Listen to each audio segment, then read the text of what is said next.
Kansas City Chiefs have mastered the art of winning. And when I say that, I want people to understand what I mean by mastering the art of winning. For so long, when we thought about the Kansas City Chiefs, we thought about an explosive, high-powered offense, Tyreek Hill, Travis Kelce, Pat Mahomes, throwing the ball all over the yard.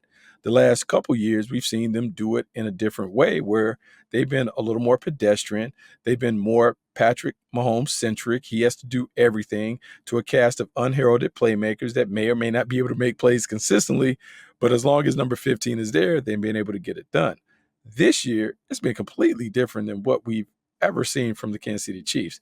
They're winning in improbable fashion. They're blocking field goals. They're banking field goals in. They're finding various ways to win.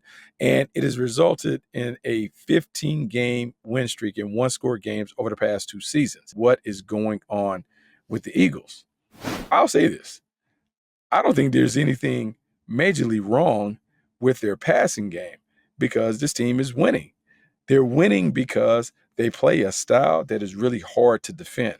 When they're able to run the football with Saquon Barkley and Jalen Hurts, they put you in a bind where you're forced to do things defensively that go against the grain. Guys, I think Russell Wilson is the X factor to the Super Bowl success of the Pittsburgh Steelers.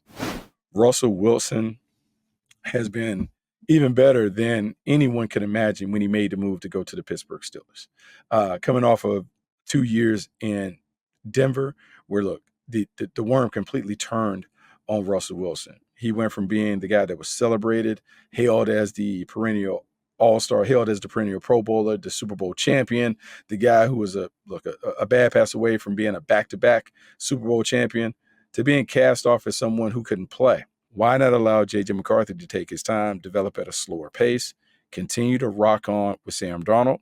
Yeah, people will say, oh, it could be cost prohibitive, but let's just think about the contract that you could offer him to kind of keep him in the fold. Franchise tag may be about $40 million. If you follow the tenets of the Baker Mayfield deal, who also did a similar deal in Tampa, Baker Mayfield got 3 years, $100 million.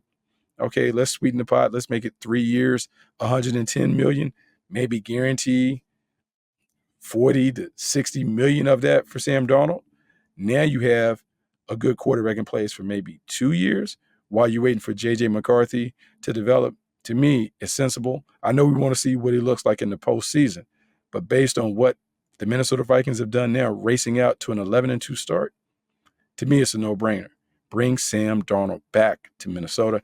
Give yourself a chance to extend this Super Bowl window as you continue to build this team up with a veteran quarterback who's shown that he can get it done in your system.